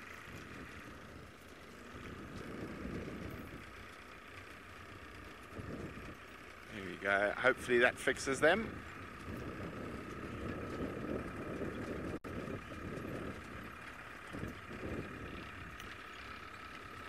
Hello, Malika. Malika would like to know, where do the animals in the Mara go when it rains very hard?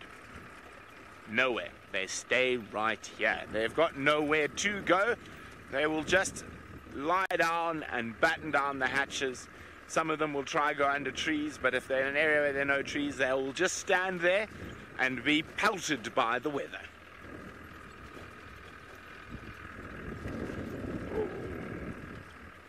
So where the lions, where we found them on the kill yesterday, was just below where we are now.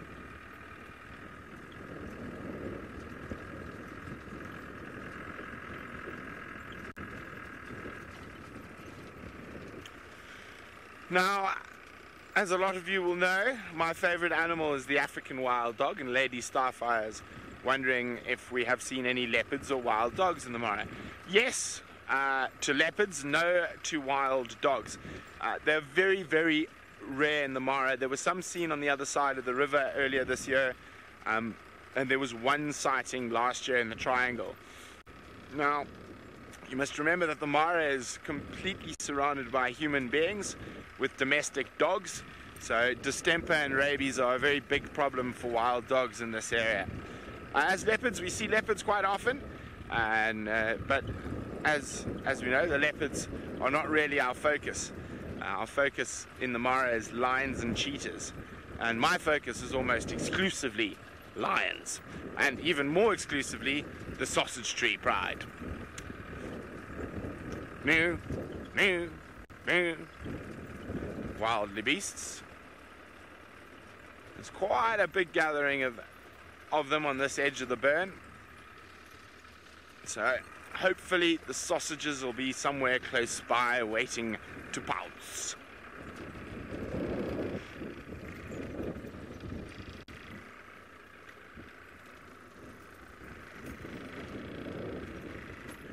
Are those vultures waking up, or are they dropping down?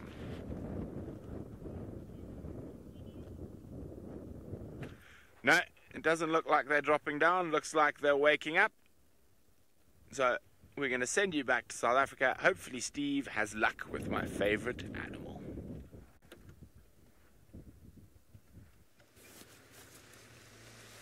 Well, we are trying. Still nothing. I've got some tracks of a male leopard coming in now, which I'm going to see follow up on. But this is probably the male we had calling earlier. Tristan was looking quite deliberately. And the leopard probably went into Buffelshoek and come back in again. These tracks have come down and cut back down towards Gallagher Pan, which was spending a bit of time this morning while we had the drone up trying to find. But we didn't find him. We're not sure if then the leopard we heard on our sort of western side is the same cat. Incredible how they can move, how far they can move when they are moving and calling. And it is plausible it is the same animal, but it's also plausible it could be another one. But didn't find any tracks there, which means he's being very sneaky. So we've come back to square one.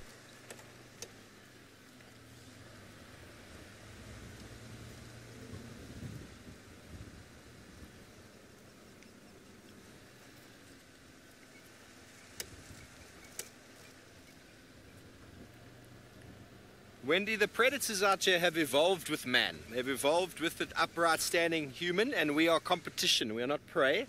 But as soon as we run, we turn into prey. That is the instinct that predators have. But if we stand up and we look at them and we make a noise, they invariably turn around and run away because they've evolved with that. But if we turn and run away, that is a different story. You suddenly become the objects of their attention and they will catch you. And yes, you probably will get eaten. So that is one of the things that everyone out here will condone. And James is actually co-author of a book called Whatever You Do, Do Not Run. Because running, even from an elephant, can actually encourage it to get a bit excited and chase you, and you will not outrun any of these animals. Impossible. Usain Bolt is the fastest human on the planet, and he can run in peak condition with studs on a straight track at 37 kilometers an hour. 37. Now an elephant can run through the bush here at 45. A lion at 90, a leopard at 92. No chance of you getting away from these things. Nothing at all. So the best thing is just to be cautious, know what you're doing, understand your terrain, understand the animal behavior, and everything should be fine, really. Everything will be fine. But that's one of the biggest things. The number one on the list when we're doing a bushwalk, we say to the guests is, whatever you do, do not run, because some people feel like they can.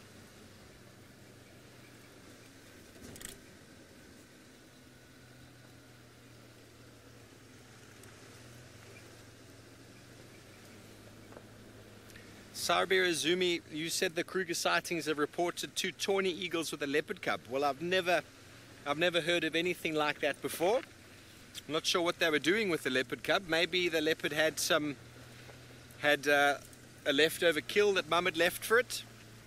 They are quite known scavengers, so they could quite easily have gone in to steal. I don't know if they'd kill a cub. I'm not sure. Anything's possible out here. Anything's possible. Interesting though, I've never seen anything.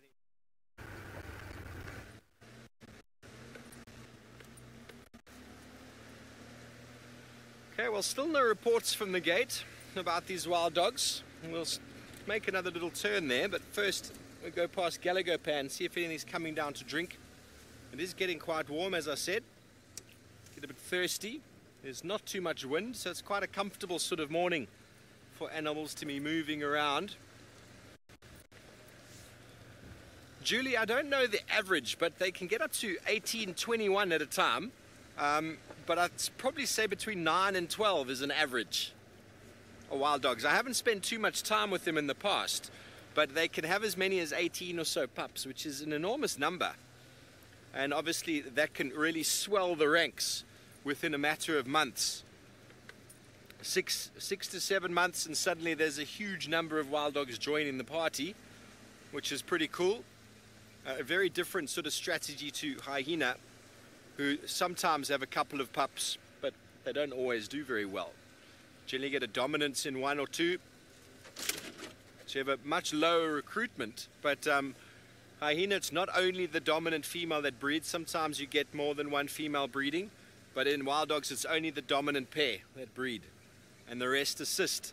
And the reason for that is that they wouldn't be able to feed anymore. Having that many pups, it's a lot of food, a lot of demand on the pack to provide for.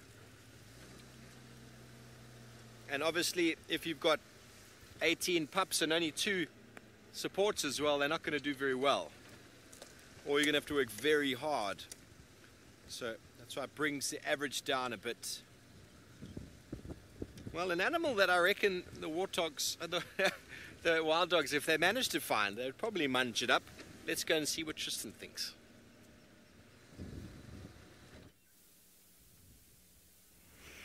Well, indeed, I think wild dogs would not be too unfazed by having a waterbuck breakfast. They are pretty good at actually hunting young waterbuck. I've seen them eat them quite a few times, particularly around Chitwa. I've seen plenty being killed in that area by the dogs. But anyway, this particular grouping doesn't have much to worry about. Very quiet at Buffelshoek Dam. And besides them, at least they can have a nice drink. But you can see how wary they are about wading into the water. Even though Buffelshoek Dam, we haven't seen a crocodile in months, and you never know. There could always be a crocodile around, and so they're just a bit nervous and wary, and they're kind of keeping an eye out, making sure that that little baby doesn't get killed. In a dam of this size, we could easily have a rather large crocodile swimming around here and finding the food it needs to survive, although it's probably not as high a fish number as what you see in Chitwa Dam, and that's what the crocs at Chitwa survive off mostly, is fish more than anything else. But I think they've almost finished their drink now and probably going to wander off into the bush. I can't believe how warm it is this morning. It's definitely the warmest it's been in a very long time. In fact, we've shed our jackets and it feels quite hot in the sun. Carl 6, we most definitely do get monitors in this park. We get both the rock and the water monitor here. So they get quite large, as you were referring to, big lizards, but they do both occur. We see them quite regularly, particularly the water monitor or Nile monitor. We see them a lot. If you go down to Chitwa Dam, it's almost given that you'll find them there. And then the twin dams, there's some that hang around, and maybe even James at the Nest Camp might see one, because there was one that used to come towards the little pan there and lie on the log and various other places. So there are a lot around. I actually saw tracks for a monitor lizard, when was it, yesterday or the day before, coming from the dam going down south towards Twin Dam. So they're quite a common sight. The rock monitor not so much. They are around, but we just don't see them nearly as much as what we see from the Nile monitor. There goes our water buck just trudging through the water. You can see the light is quite harsh, but it's because the light is coming from behind them at the moment, and it's quite high already. And I was saying it's a very warm morning already. As soon as that wind drops down, the sun has got a bit of heat to it, and it's definitely warming things up. So it'd be a good day actually for the reptiles. Talking about monitor lizards, we should find a few of them basking in the sunshine during the course of today, trying to warm up again. Now, I'm pretty sure you've worked out that I've left Hosanna for now. I'm sure he's going to come up towards, if he doesn't come to this dam, then he's going to go back to the pumped pan, or Weird Tailor Pan, where James is watching over with the nest cams by this afternoon, and one of the two of them. But he was still mobile north in that drainage. You could just hear all the birds and squirrels' alarm calling as he was going, and we tried two different areas, but we just couldn't get in any closer and couldn't see him, so we decided to give him a break and let him have his fun down in the drainage down, and hopefully find himself a meal. It'd be quite nice. Oh, you've also got energy this morning. What is with these animals? Between Hosanna and this waterbuck, there's absolute crazies going on this morning. Very cute though. There's something about little baby waterbuck that has got to be one of the cutest animals. They're very, very cool.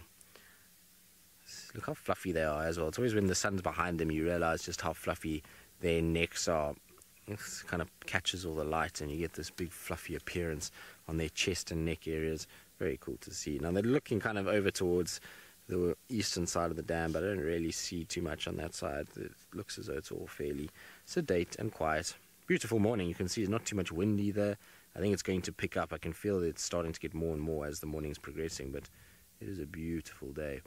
It's going to be a day that's going to probably, in all likelihood, mean a high fire risk, because when you've got a bit of a wind and hot weather like this, that generally means that there's going to be we're going to be very careful about fires and starting of fires by anybody. I'll tell you one thing, the sun is glaring off this water and is making me almost blind at this stage.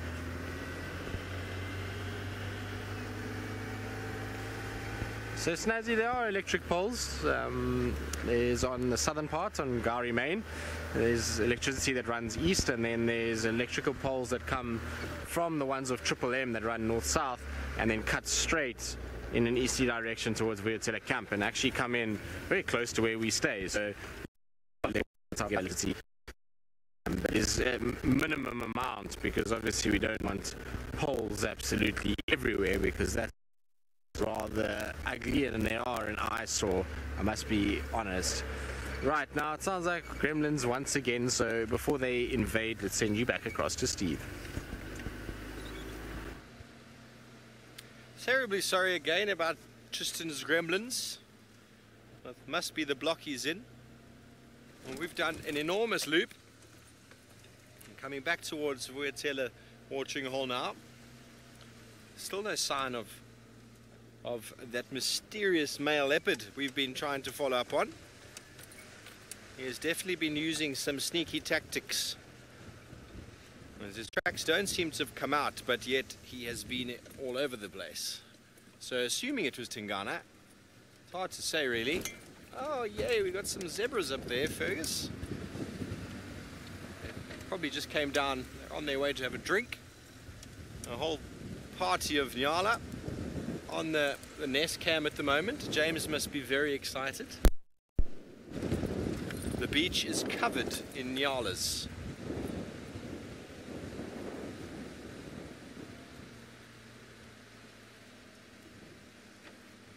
Here come the zebras. Beautiful little family here. Let's see if we can get around. Don't run away, fellas. The zebras in this morning light. The herd of impala.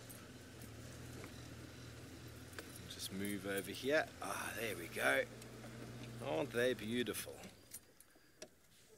Hello. Gorgeous.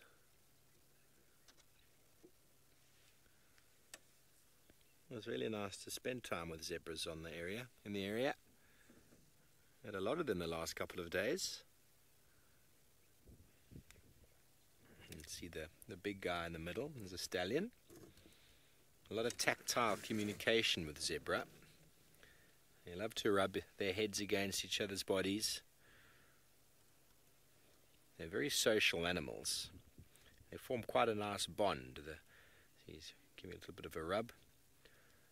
The zebra stallion will look after between 2 and up to 7, sometimes 10 females at a time, and have obviously foals with them as they come.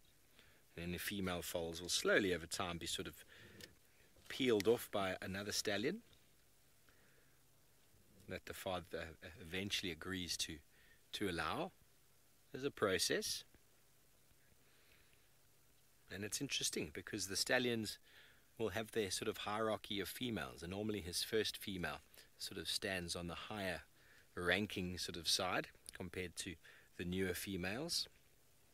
And when it comes to drinking or scratching posts, whatever, there always seems to be that sort of order of things. And they slowly make their movement back down south along Twin Dams Road with the impala.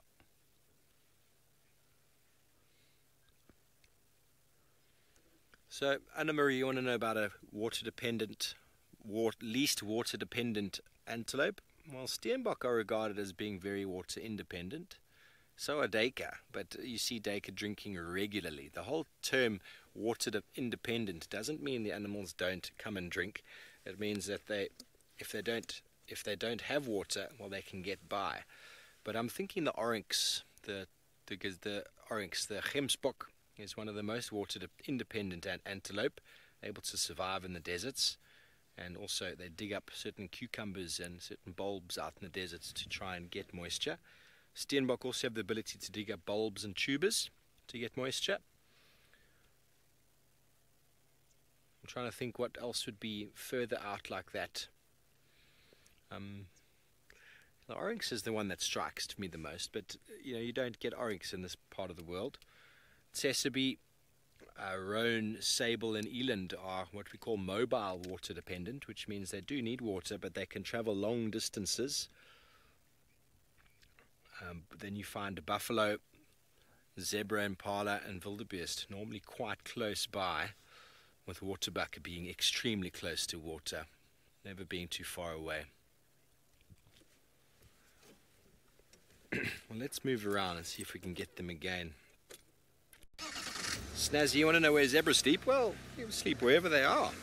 They often will come out into the open, like the impala and the wildebeest, and stand out in the open. They're more of an open plain sort of specimen or species. But, we've had them in the thickets down here when it's very windy. They'll come down into the drainage lines because there's less wind and less sort of disturbance. But they actually don't sleep for very long. One at a time. Basically, this area you see them in now, let's just get a little bit further up. You'll get one just lying down on the path, and the other one will stand next to it, and they'll sleep for a period of time before swapping out. And often we find them actually in the road, the tracks in the road of them sleeping. because they love to dust bath, zebra. They love to cover themselves in dust, get it in their fur, scratch their back.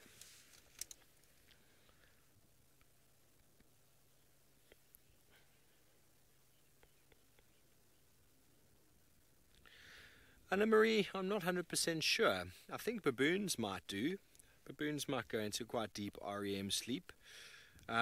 Your hindgut fermenters probably go in a bit more of a deeper sleep. So your elephants, the elephants, zebra, hippo, rhino probably go into more of a deeper sleep because they're not ruminating. The ruminants actually go into a state of meditation when they sit down. They don't actually ever physically properly sleep. Their mind just goes down into a meditative state when they're chewing the cud, and that allows them enough rest to continue on. And seeing as they're sitting down with their legs tucked up, their body gets rest while their mind is in its own sort of autopilot, so to speak. So I suppose your hindgut fermenters have a proper sleep, but they don't do it for very long. I don't think there's any animals that come down, any of the herbivore animals that spend like an 8-9 hour sleeping period like we do. They're constantly alert. There's always things happening.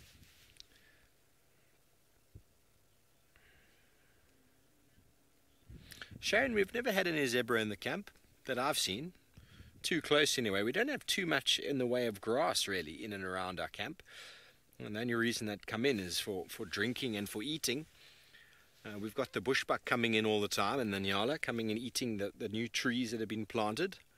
I actually bumped one this morning that was busy having a little munch of one of the new little Cape ash trees that's planted there. And very tasty leaves.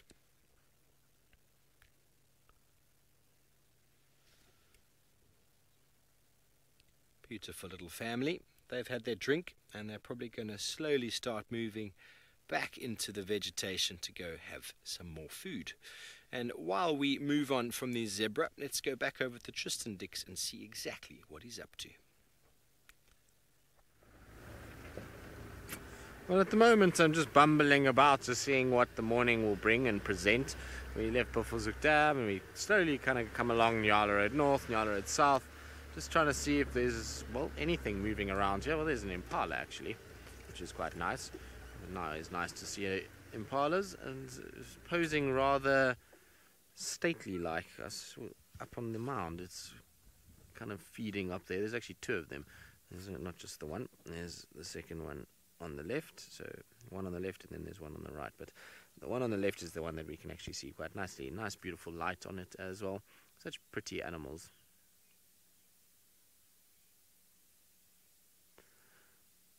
So Ravinda, you're asking about the great lion story from the name Simbambili.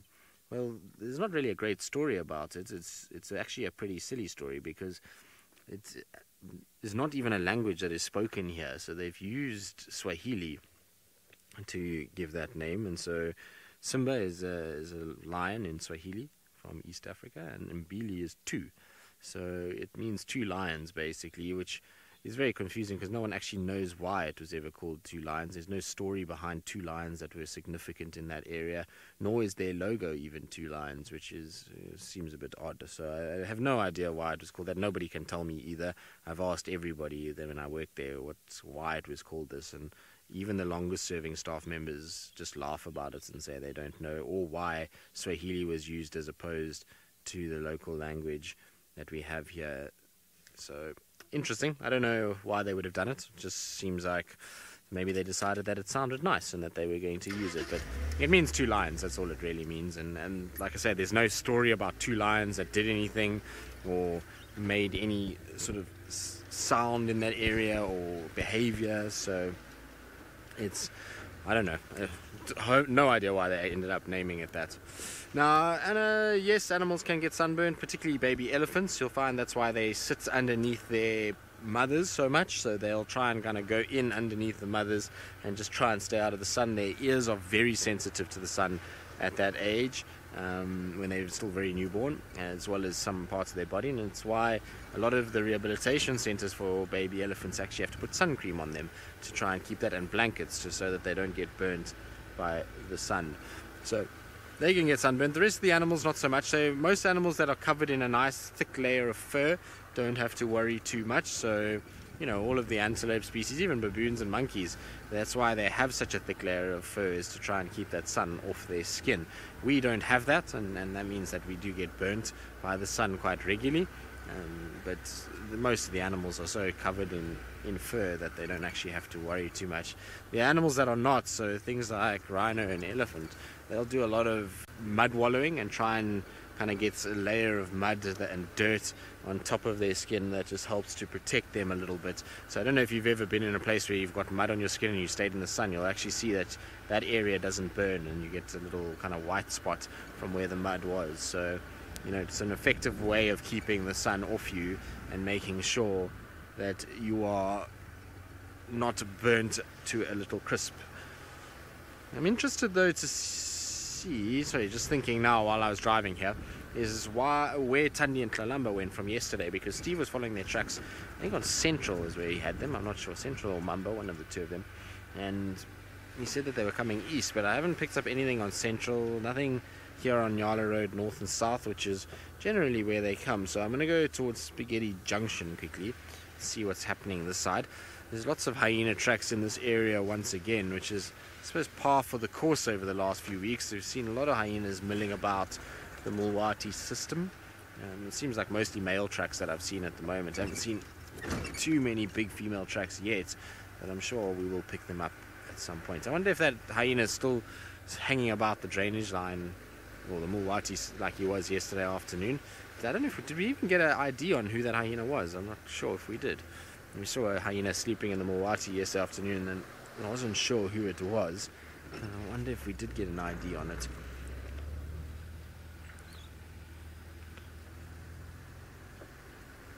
No luck with the ID. Okay, no problem. I'll have to go look back at the footage and see who it was.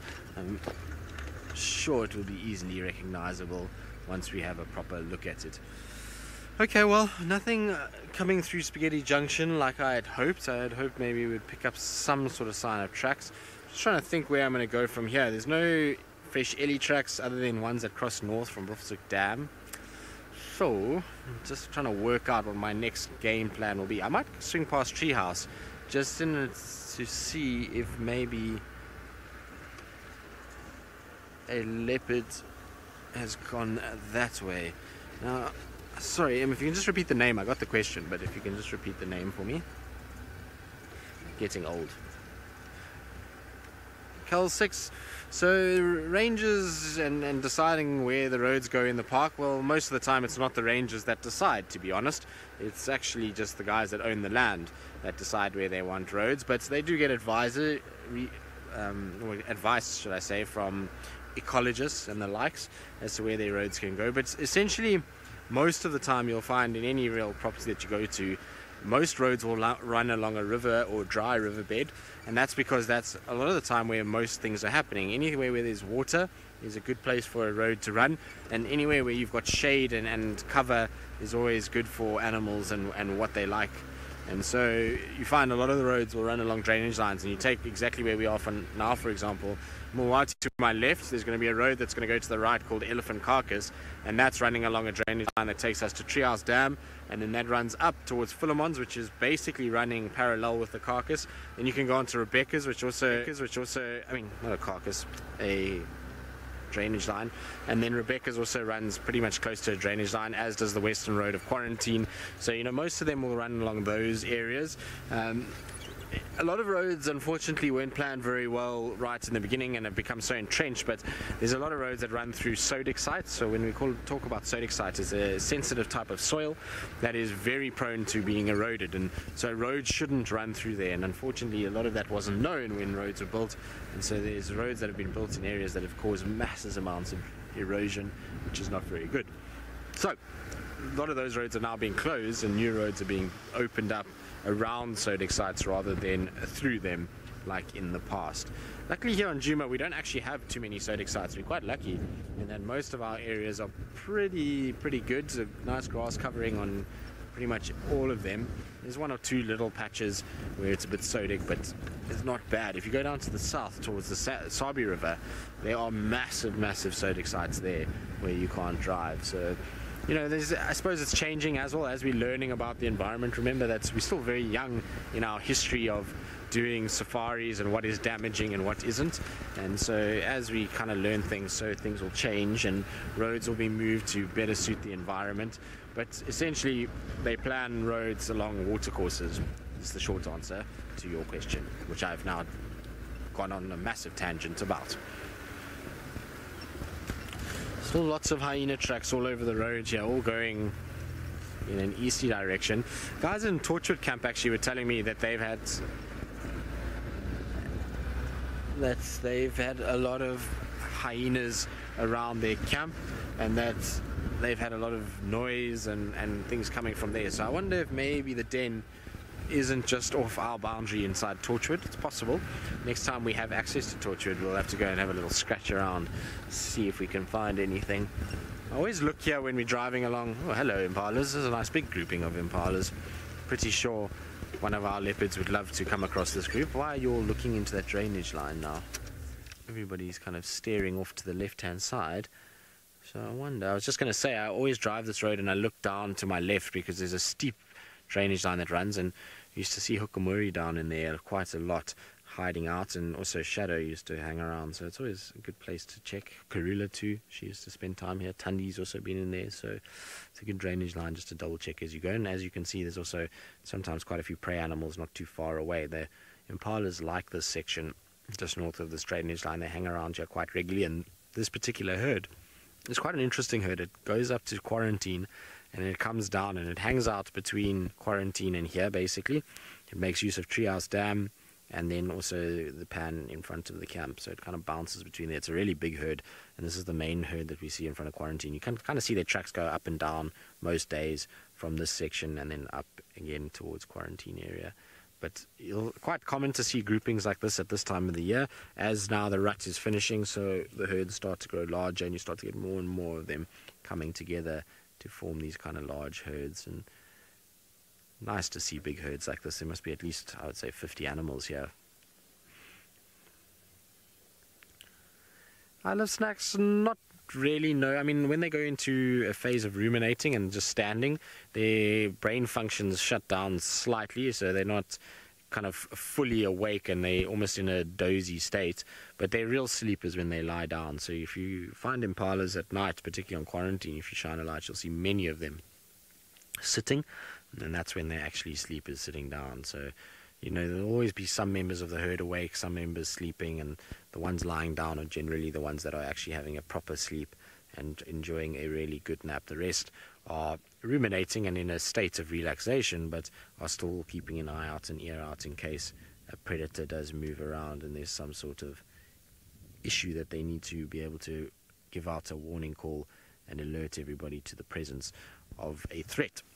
Now, I'm just looking at the females. I was seeing that they're starting to look like they might be showing a little bit, and it's still a long way out, but there's one or two of them whose bellies are a little more swollen than normal, like that individual there. You can see a little kind of swelling starting to take place, so she's probably pregnant, and we'll start to see it more and more now as the months tick away.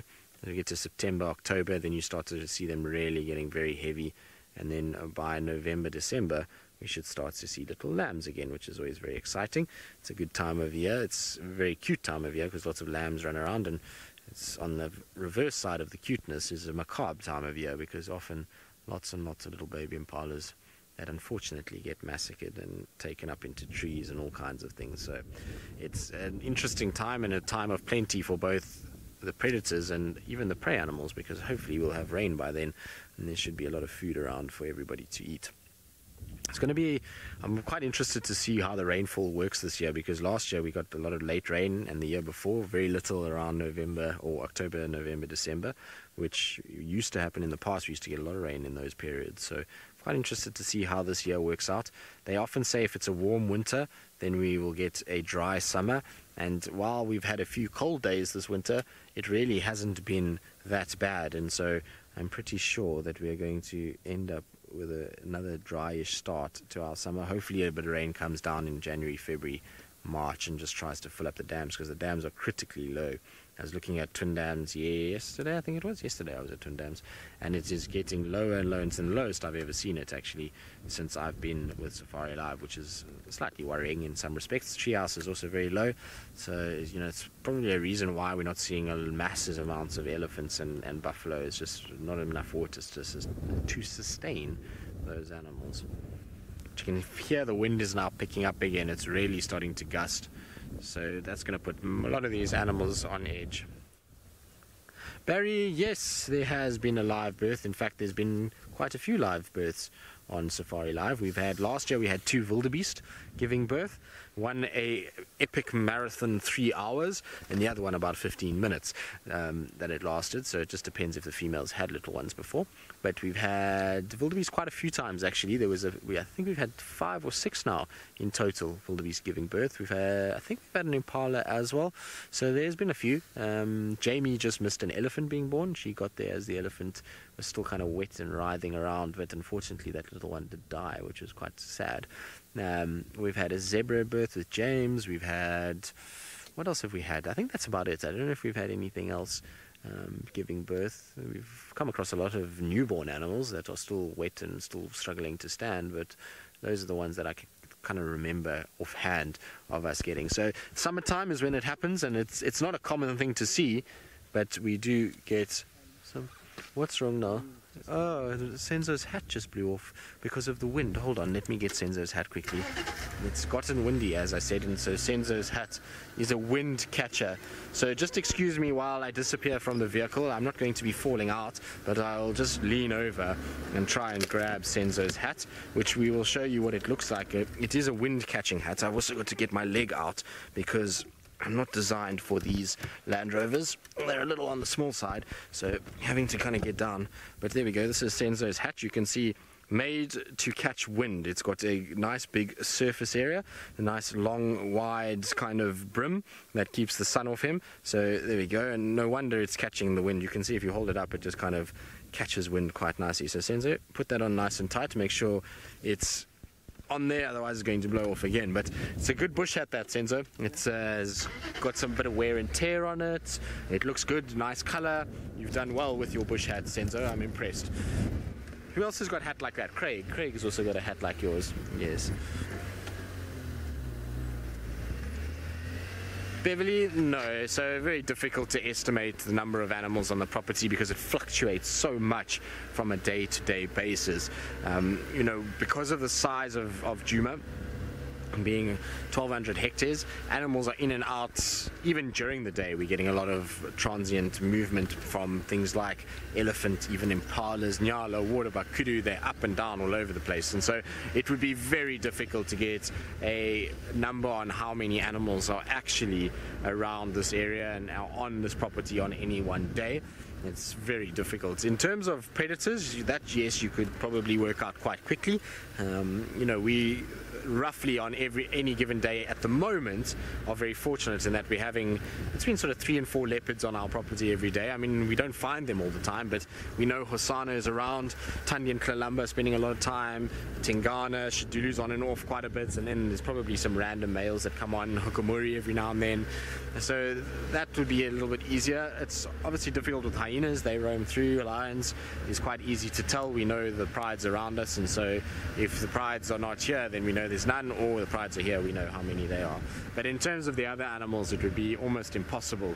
And you can also imagine trying to count things like mongoose.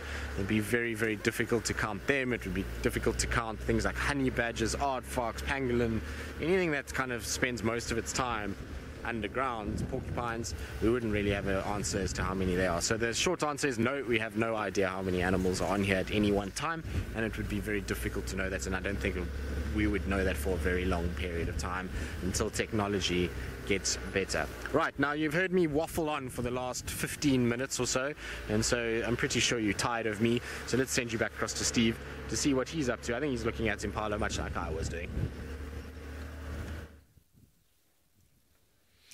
Well, thank you, Tristan. Thanks for that very long segment. We have found a very large herd of impala, and that one right there is what we in South Africa call a late lamaki, which basically means a late lamb. And now we talk about the rut that's happening at the moment. There are a few females that were not impregnated in the May rutting season, and so that is what happens now. Sort of August, September, there can be another sort of few impregnated, which means that often is what leads to a couple of lambs being born 2 or 3 months later than the rest. You can see that one we were looking at was noticeably smaller than the rest, but beautiful herd of impala here.